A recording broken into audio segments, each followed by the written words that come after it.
Hello, good morning students, good afternoon, good evening, whatever you can say, that depends on the time at which you are watching the video. Now we have read till acceleration. I hope acceleration is clear to you. Next topic that we will have to study is the types of motion, that is uniform motion and non-uniform motion. Okay? Now everybody knows what motion is, isn't it? Change in position with respect to a fixed or a reference point.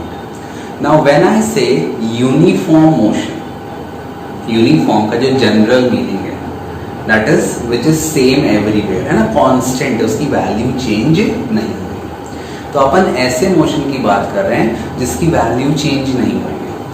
अब motion की value कैसे, अगर motion की जब आप simple देखो, अगर motion की वैल्यू चेंज नहीं होती तो रेस्ट में हो जाएगा ना, बट इसका मतलब ये नहीं है. मोशन यूनिफॉर्म है, मतलब मोशन हर जगह एक जैसा है, हर जगह एक जैसा है. हर जगह एक जैसे कब हो सकता है? जब उसकी स्पीड क्या हो, कांस्टेंट. जैसे मैंने कहा मेरी स्पीड है 1 मीटर पर सेकेंड, तो क्या होगा, मैं हर सेकेंड 1 मीटर कवर करूंगा, हर सेकेंड.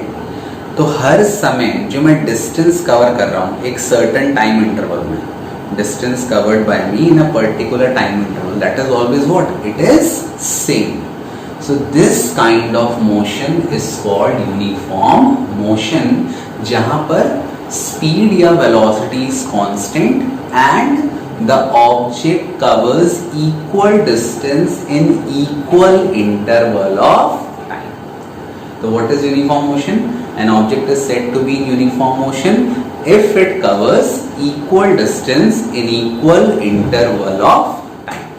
और एक चीज आपको क्या ध्यान रखनी है, speed और velocity is constant.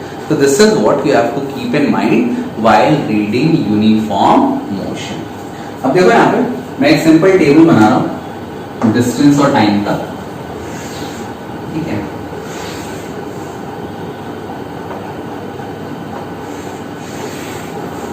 This is time t, this is distance d. When time is 0, distance is 0.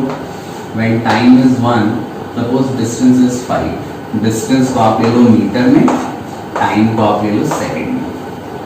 When time is 2, distance तो travel distance, ये total distance है, बेटा ध्यान देना, समझिए, total distance traveled is 10. When time is 3, total distance traveled is 15. Now if you are looking at this table, just look at this table. 0 पे 0, पहले second में कितना ट्रैवल किया, 5 मीटर. नेक्स्ट सेकंड एक तो ऑलरेडी कर चुका है, जब टोटल टाइम 2 हो गया तो टोटल डिस्टेंस कितना हो गया, 10. इसका मतलब अगर मुझसे कोई पूछे कि भैया 1 में तो 5 कर लिया, अगले सेकंड में 2 minus 1, 1, अगले सेकंड में कितना ट्रैवल किया, सो 10 minus 5, 5. उसके अगले सेकंड में 3 में 2 दिया 1, उसके नेक्स्ट सेकंड में distance 15 minus 10, 5. So you can see that in this motion, in every second the object is covering equal distance in equal interval of time. यहाँ पे वो कितना डिस्टेंस कवर कर रहा है, 5. तो ये एग्जाम्पल है यूनिफॉर्म मोशन, ठीक है. अब किसी ने मुझसे कहा कि बेटा इसका ग्राफ प्लॉट कर दो. ग्राफ कैसे प्लॉट करना है, बहुत इजी है. This is distance, this is time, ठीक है. टाइम आपने लिया है सेकंड में, डिस्टेंस आपने लिया है मीटर में. कई बार क्वेश्चन या बुक में डिस्टेंस की जगह पोजीशन दिया रहता है, तो आप कंफ्यूज मत होना कि सर यहाँ पे पोजीशन दे दिया, आपने डिस्टेंस पढ़ा. It is one and the same thing. यहाँ पे सब बना लो, time 1, time 2 and this is time 3, this is time 6. यहाँ डिस्टेंस बना लो 5 मीटर, 10 मीटर एंड 15. अब ग्राफ कैसे प्लॉट करते हैं, बहुत सिंपल है. पॉइंट्स को आप लोकेट करो. टाइम इज 0, डिस्टेंस इज 0, तो कौन सा पॉइंट मिलेगी, this point is 0, 0. When time is 1, distance is 5. 1 से एक परपेंडिकुलर ड्रॉ करो ऐसे 10 10 10 10 10, 5 से एक परपेंडिकुलर ड्रॉ करो 10 10 10 10 10, दोनों यहाँ पे मिल गए, ये अगला पॉइंट मिल गया। टाइम इज 2, डिस्टेंस इज 10, ये गया टाइम 2, ये हुआ डिस्टेंस 10। उसके बाद time is 3, distance is 15, time से एक परपेंडिकुलर ड्रॉ करो, डिस्टेंस से एक परपेंडिकुलर ड्रॉ करो, ये 3 पॉइंट बन गए, 1 2 3। कनेक्ट ऑल, और पहला पॉइंट कौन सा था, 0। Connect all the point by a straight line.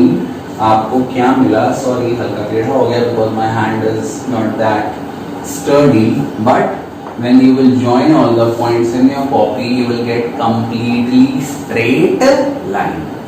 तो यहाँ पे आपको क्या मिल गया, यूनिफॉर्म मोशन के लिए, कौन से मोशन के लिए, यूनिफॉर्म मोशन के लिए डिस्टेंस टाइम ग्राफ का नेचर कैसा होता है, it is a straight line inclined to time axis। और ये क्यों हो रहा है, ये बात ध्यान रखना, अगर कोई भी चीज इक्वल अमाउंट से चेंज होती है, यहाँ पे आप देख लो कितना चेंज हो रहा है हर सेकंड में, 5 मीटर, तो you can say that distance is changing by equal amount in equal interval of time. तो दुनिया में अगर कोई भी चीज इक्वल अमाउंट से चेंज होती है इन इक्वल इंटरवल ऑफ टाइम, तो उसका ग्राफ हमेशा कैसा मिलेगा, स्ट्रेट लाइन इंक्लाइंड। अब यहाँ पे जो भी एक्सिस है, जैसे मैंने कहा मेरी उम्र, हर साल मैं 1 साल बड़ा होता हूँ ना, तो मान लो मुझे मेरी एज का ग्राफ प्लॉट करना है, यहाँ हमने कर लिया, ठीक है। Suppose I was born in the year 1991, उस समय मेरी उम्र क्या थी, 0, पैदा ही हुआ ना बस। फिर 92 में कितने साल का हो गया, 1 साल का। 93 में कितने साल का हो गया, 2 साल का। आप पॉइंट्स को ज्वाइन करो, आपको हमेशा क्या मिलेगा, straight line. So if anything, any quantity changes by equal amount in equal interval of time, आपको ग्राफ कैसा मिलेगा, straight line inclined to the time axis, inclined रहेगा। कई बार ऐसी भी स्ट्रेट लाइन पैरेलल में मिल जाती है, वो किस अपन आप भी आगे पढ़ेंगे। तो I hope uniform motion is clear to you. क्या है डेफिनेशन यूनिफॉर्म मोशन की, an object is said to be uniform motion if it covers equal distance in equal interval of time, ठीक है, पहली चीज। उसके बाद आगे DT graph for uniform motion, this is very important, exam में आता है हर एग्जाम में। डीटी ग्राफ क्या है, डीटी ग्राफ का nature, straight line inclined to the time axis, straight line हमेशा रहना, कर्व या टेढ़ा मेढ़ा नहीं मिलेगा। Okay, I hope it is clear to you. Now we will move on to the next topic.